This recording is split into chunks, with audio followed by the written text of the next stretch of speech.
بسم اللہ الرحمن الرحیم۔ السلام علیکم۔ آج ہم آپ کے لیے معروف روحانی اسکالر خواجہ شمس الدین عظیمی کی کتاب 101 اولیاء اللہ خواتین کے صفحہ نمبر 18 سے ریکارڈنگ سٹارٹ کر رہے ہیں۔ پارٹ 1 ہے پیش لفظ مرد اور عورت۔ عورت اور مرد دونوں اللہ کی تخلیق ہیں، مگر ہزاروں سال سے زمین پر عورت کے بجائے مردوں کی حاکمیت ہے۔ عورت کو صنف نازک کہا جاتا ہے۔ صنف نازک کا یہ مطلب سمجھا جاتا ہے کہ عورت وہ کام نہیں کر سکتی جو کام مرد کر لیتا ہے۔ عورت کو ناقص العقل بھی کہا گیا ہے۔ 100 سال پہلے علم و فن میں بھی عورت کا شمار کم تھا۔ روحانیت میں بھی عورت کو وہ درجہ نہیں دیا گیا جس کی وہ مستحق ہے۔ غیر جانبدار زاویے سے مرد اور عورت کا فرق ایک معمہ بنا ہوا ہے۔ قرآن پاک میں تفکر ہمارے اوپر یہ حقائق منکشف کرتا ہے کہ مرد اور عورتیں دونوں تخلیقی راز و نیاز ہیں، دونوں میں صلاحیتیں موجود ہیں۔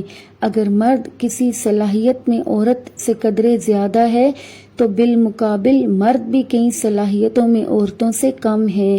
علم سے آراستہ ہر فرد جانتا ہے کہ زمانہ کبھی ایک رخ پر قائم نہیں رہتا، اس میں تغیر و تبدل ہوتا رہتا ہے۔ تاریخ ہر 10,000 سال بعد خود کو دہراتی ہے۔ جہاں پانی ہے وہاں زمین ظاہر ہو جاتی ہے، جہاں زمین ہے وہاں پانی مظہر بن جاتا ہے۔ مطلب یہ ہے کہ سمندر خشک زمین میں تبدیل ہو جاتے ہیں اور خشک زمین سمندر میں تبدیل ہو جاتی ہے۔ اس طرح پرانا سسٹم ختم ہو جاتا ہے اور نیا معاشرہ وجود میں آتا رہتا ہے۔ 21ویں صدی میں جس طرح تبدیلیاں رونما ہو رہی ہیں، اس کے مطابق اب معاشرے پر عورت کی حکمرانی قائم ہو جائے گی۔ ہم اپنا فرض سمجھتے ہیں کہ عورت کو اس کے اصل مقام سے باخبر کر دیں تاکہ عورت جب معاشرے پر حکمران بن جائے تو زمین پر فساد اور دریائے خون و ہلاکت سے محفوظ و مامون رہے۔ عورت اور نبوت۔ دانشور کہتے ہیں کہ اللہ تعالیٰ نے نوع انسانی کی فلاح و بہبود کے لیے جتنے نبی بھیجے ہیں وہ سب مرد ہیں۔ اللہ نے عورت کو نبی نہیں بنایا۔ یہ دلیل بھی پیش کی جاتی ہے کہ اگر عورت میں علمی فضیلت ہوتی تو اسے پیغمبر کا اعزاز ضرور حاصل ہوتا۔ ہر ذی فہم انسان اس بات کا ادراک رکھتا ہے کہ انبیاء کرام نے نوع انسانی کو اچھائی اور برائی کے تصور سے آگاہ کیا ہے۔ فطرت الہیہ کے مطابق انہوں نے تمام قاعدے اور ضابطے انسان کو بتا دیے ہیں۔ جب ہم لفظ انسان بولتے ہیں تو اس سے مراد عورت اور مرد دونوں ہیں۔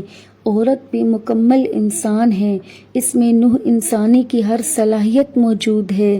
معاشرے میں جب برائیاں نیکیوں سے تجاوز کر گئی اور ہر سمت شیطانیت پھیل گئی تو اللہ تعالیٰ نے نبی مبعوث فرمائے۔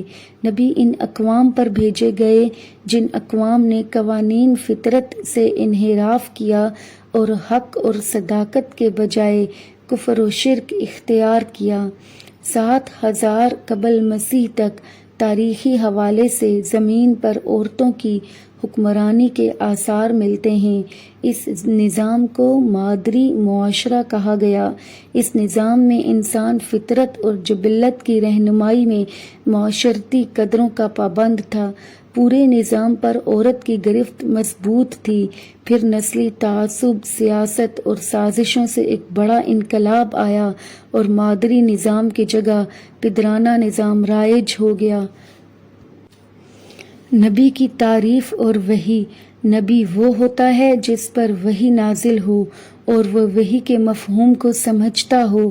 وحی کے لفظی معنی ہیں اشارہ کرنا، نمبر 2 پیغام بھیجنا، نمبر 3 الہام یعنی دل میں کوئی بات ڈالنا، نمبر 4 مخفی کلام، نمبر 5 مخفی یا غیبی آواز، نمبر 6 مخفی طریقے سے کوئی بات سمجھنا۔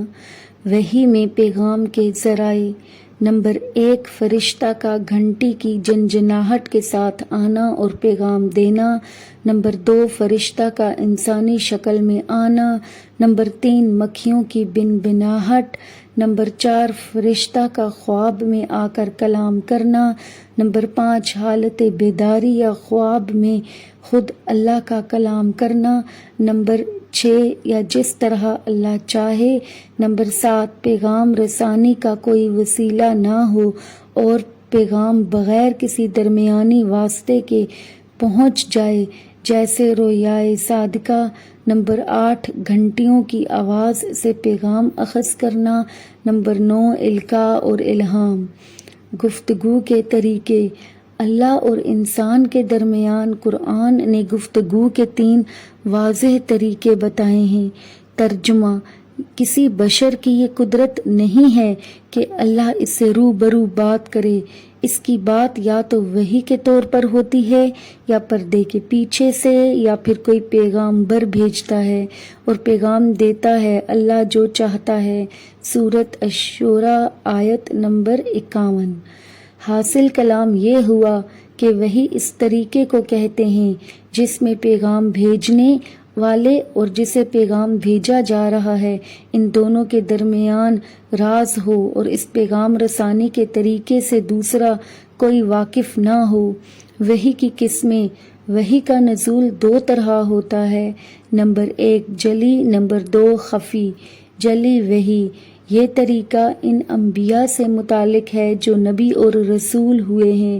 خفی وحی اللہ جب اپنے کسی خاص بندے کو حکم دیتا ہے تو اسے وحی خفی کہتے ہیں۔ اللہ تعالیٰ الہام یا القاء کرتا ہے یا خواب میں اسے ہدایت دی جاتی ہے، جس طرح حضرت ابراہیم علیہ السلام نے خواب میں دیکھا کہ وہ اپنے بیٹے حضرت اسماعیل علیہ السلام کو ذبح کر رہے ہیں، اور جس طرح رسول اللہ صلی اللہ علیہ وآلہ وسلم کے دادا حضرت عبد المطلب کو خواب میں زمزم کا نشان بتایا گیا اور پھر ان کا القاء اور الہام ہوتا رہا۔ حضرت عبد المطلب نبی نہیں تھے۔ وحی کی ابتدا۔ بندے کو ایک آواز سنائی دیتی ہے اور بولنے والا نظر نہیں آتا، جیسے حضرت موسیٰ علیہ السلام نے کوہ طور پر آواز سنی تھی جو ایک درخت سے آتی ہوئی معلوم ہوئی مگر بولنے والا نظر نہیں آیا۔ وحی کی ابتدا رویائے صادقہ سے ہوتی ہے۔ خاتم الانبیاء رسول اللہ صلی اللہ علیہ وآلہ وسلم کے ارشاد کے مطابق رویائے صادقہ نبوت کا 46واں حصہ ہے۔ سچے خواب۔ ہم سب جانتے ہیں کہ رویائے صادقہ عورت اور مرد دونوں کو نظر آتے ہیں۔ قرآن کریم میں ہے، اے محمد صلی اللہ علیہ وآلہ وسلم، تم یہ توقع نہیں کرتے تھے کہ یہ کتاب تم پر القاء کی جائے گی۔ یہاں القاء وحی کے معنی میں ہے، لیکن ایک اور مقام پر حضرت موسیٰ علیہ السلام سے کہا گیا، اے موسیٰ علیہ السلام، جب ہم نے تمہاری والدہ کی طرف وحی کی۔ یہاں وحی القاء اور الہام کی شکل میں ہے۔ اس سے معلوم ہوا کہ القاء اور الہام بھی وحی کی طرح ہیں۔ ابن عربی کہتے ہیں، اور وحی کی ایک قسم الہامی ہے جو اللہ تعالیٰ کسی ظاہری سبب کے بغیر دل میں ڈال دیتا ہے۔ جلال الدین سیوطی کہتے ہیں، آپ کے قلب مبارک میں کلام الہی پھونک دیا جاتا تھا، یعنی القاء ہو جاتا تھا۔ ابو اسحاق نے کہا ہے، اصل وحی کا مطلب ہے کہ مخفی طور پر کسی کو بات بتا دینا۔ اب صفحہ نمبر 21 پر اختتام ہوا چاہتا ہے۔